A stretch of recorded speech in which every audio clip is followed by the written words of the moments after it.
Thanks and welcome to join me, Kejang Henry, at MBA for the 6:15 news. We begin with our top stories.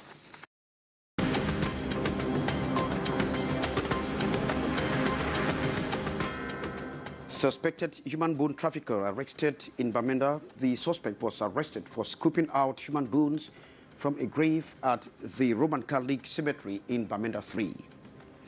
And human rights organizations condemn the persistent outpouring of hate speech and tribalism on media in Cameroon. Top stories.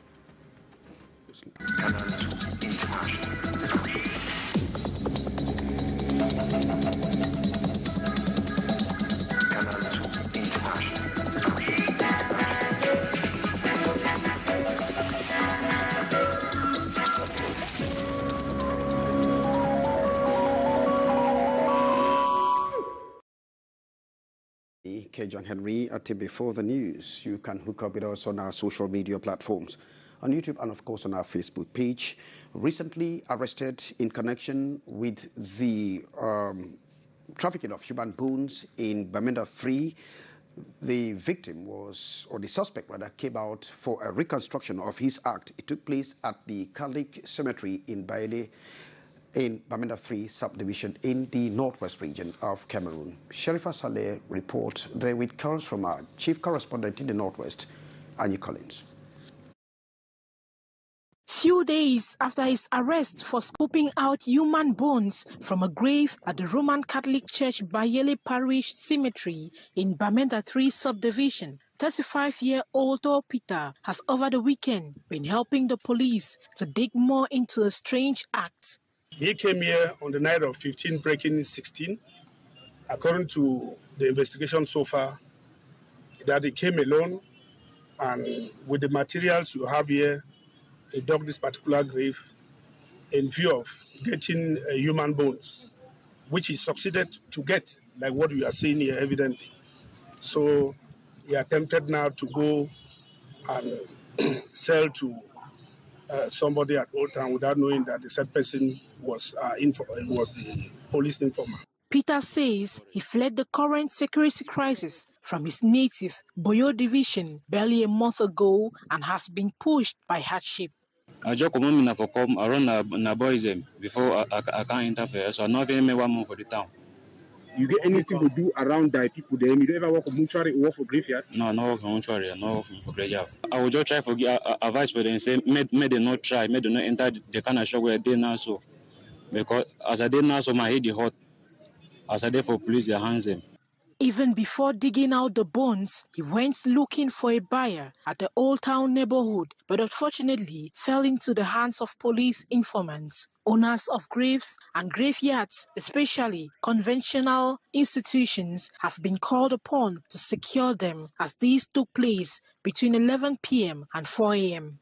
If you come here around 7 or 8 p.m., the first thing you will notice is that the lighting system here is very, very poor. So it is our wish, really, it's our fervent wish that if they can increase the lighting system around here so as to, it would be a preemptive approach, a preemptive method, for potential criminals. Because, criminals will always want to dwell where there is darkness. The message of the regional delegate for National Security Commissioner, Elon Wilson Jumeng Jikang, on the concepts of police-people partnership was also transmitted to the curious people who turned out last Saturday to see the reenactment of the incident. Thanks very much, Sherifa Saleh, reporting there. And human rights organizations in the country have condemned the outpouring of hate speech and tribalism on the media. They say that this act alone is a threat to social cohesion. More indeed, a report. The media universe in Cameroon is colored by public debates which for some carry seeds of hatred and tribalism. Some of the panelists on TV and radio programs are known to use puns and shocking words that stigmatize communities and promote tribal violence. Intellectuals and political leaders lack inspiration these days to the extent that they hide behind hate speech and tribalism. to further destabilize communities, not forgetting that Cameroon propagates social cohesion. This is visible with a lot of mixed marriages these days. This weakness of thoughts not only constitutes a threat to social cohesion but also affects national conscience. Hate speech is a growing phenomenon and is an expression of long-lasting frustration. People have lived this for more than 65 years, as they describe it as a war of liberation from France. Gagner la guerre de libération, la guerre d'indépendance contre la France. The multiplication of these language sleephouses in recent months in Cameroon, be it on traditional media and social media platforms, has been strongly condemned by the National Human Rights Commission. According to experts, the growing hate speech and tribalism deconstructs the cardinal social values in a multicultural society, hence the call for more responsibility in the conduct of public debates. The Ministry of Justice and the National Communication Council must respect ethics and all the rules that govern media activities in Cameroon and to punish perpetrators of hate speech and tribalism. And a group of women from the northwest region of Cameroon converged in Yaoundé over the weekend to brainstorm on initiatives to empower the victims of ongoing crisis in the northwest and southwest regions of the country. They have condemned the gross abuse and violence taking place. Let's get the details with Haisincha from Yaoundé. It has been 3 days of intensive activities for the Solidarity Women of Nkomo Fed converging in Yaoundé this weekend, out to address the numerous problems imposed by the socio-political crisis in the northwest and southwest regions of Cameroon. We have livelihood, which is on board and so heavy this time because of the socio-political crisis. We have women's groups that we are building up because we actually have a watchword. The watchword is that you don't fight darkness, you switch on the lights. We experience a lot of children surviving because they have not been able to go to school for the past 8 years or 7 years. Now, we can't take them back to formal education, so we take them through vocational trainings. And at the level of vocational trainings, they do second chance education, where we provide them with startup kits. They now can generate their own income, take care of themselves, and not feeling frustrated. The drive to project the vulnerable situation of the crisis victims and advocate for multiple and sustainable solutions. The world is aware that we have problems. The world is aware that we have challenges in the community. The crisis, when it started, it was difficult for us to get to some challenging areas. But we have access now. We can easily touch the lives of those who are the downtrodden and the underprivileged. The hundreds of women in this year's annual General Assembly equally embarked on health sensitization campaigns, especially on common but neglected pathologies. Carry out this free awareness and management of diabetes, because there are so many people living with this illness undiagnosed. So we say no to this diabetes ignorance. The come together was also to empower women through capacity building trainings in agriculture and other related sectors. Thanks very much, Haisin Chia. About 153,000 children in Cameroon are known to be exposed to preventable diseases. In fact, this revelation was made recently as the children are on the spotlight, especially with the celebration of World Malaria Day. Beatrice Nkabo reports. The progress to protect children with routine immunization, an essential component of primary health services, has been very challenging in the past 3 years of pandemic and all. In 2022, some 153,000 children received no vaccine at all, exposing them to vaccine-preventable health issues before the age of 5. We would just like to encourage the population not to relent in this very important health activity that ensures that children are protected and that we can sleep at night without worrying that a measles epidemic or polio epidemic is going to come in and cause a lot of damage in our population.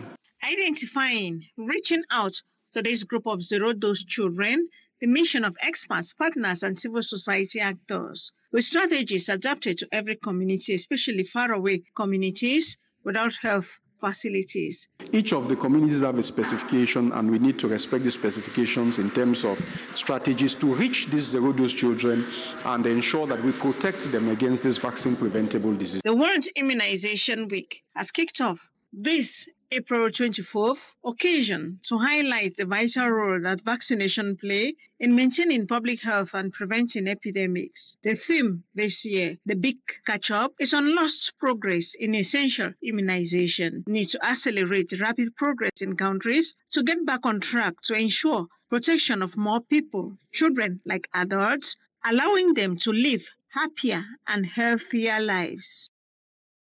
And we talk universal health coverage, as many more people are getting enlisted for the health coverage that will permit them in case 23. And so many people are already in the process. Details with Beatrice. The Central Region enters phase 1 of the universal health coverage this April 24th for the population to enjoy the facilities at their reach. It is all about registering the beneficiary on the universal health care system as residents in Cameroon. Individuals can do this via their Android phone by installing the application from the internet. This requires filling all the necessary information and you print your receipt. Enlistment is also done at health facilities, councils, chiefdoms, or mobile posts. Given the green light this day in Yaoundé, Central Regional Governor calls on his population accept to do everything to participate in this very wonderful gesture of the head of state, which assures them that you can go to the hospital and have some medical facilities for free, provided you are enlisted. That they should be welcoming to the mobile community team, like wherever information is available, to benefit to the fullest. The offer includes prevention of illnesses through the different vaccination, complete care of HIV, tuberculosis, malaria for children between 0 to 5 years, onchocerciasis, hepatitis, and others. Hemodialysis patients have to pay $15,000 for treatment. Others, like care and follow-up of pregnancy, follow-up of child till 42 days after birth, are not in the package of the Central Region for now. The launch of this pilot phase early this month of April, indication the move is on and Cameroonians are looking forward to better and quality health care. And the total labor force in Cameroon was reported to be slightly above 11 million in 2021. In fact, this is the statistics from the World Bank. But then the age of 15 or working is considered a worker. Now, Ambok Gladys looks at who is a worker in Cameroon. From dawn to dusk, a majority of Cameroonians of working age leave their homes to search for daily bread. Be they in the formal or informal sector, they are all considered workers, but the general provisions of the Cameroon Labour Code clearly defines who a worker is. Any worker has to have a contract. The first is the contract.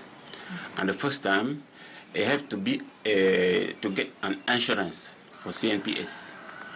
I have to get protection in the enterprise, even training when he's still working. You have to respect the internal rule, because it's the first thing we maintain the relationship with the employer. The responsibilities and or duties of the employer, the most part, translate into the rights of the workers, which the employer has a responsibility at both statutory and common law levels to respect. The first duty of the employer is to give a contract. It gives you a contract, you register to the CNPS, just give you the job from your contract. You have to do the really job you signed for the contract. I have to give you insurance for you have to give you salary after 1 month. After 1 month, you can wait for 8 days only because between the claims. You have to protect your family. With close to 90% of the labor force in Cameroon trapped in the informal sector, a majority of workers in the formal sector continue to work in precarious conditions as their rights are sometimes tampered with by their employers. However, 3 categories of workers exist: those who view work as just a job, persons who view work as a higher calling, and others who view work as a career. Thanks very much. I'm Gladys Diban reporting there and closing this edition of the 6:50 News with me, Kejang Henry Atibi. Thank you for your kind attention. Coming up next is The Brief from our studios in Yaoundé. And of course, Shanice Kamga is standing by. From all of us, it's goodbye.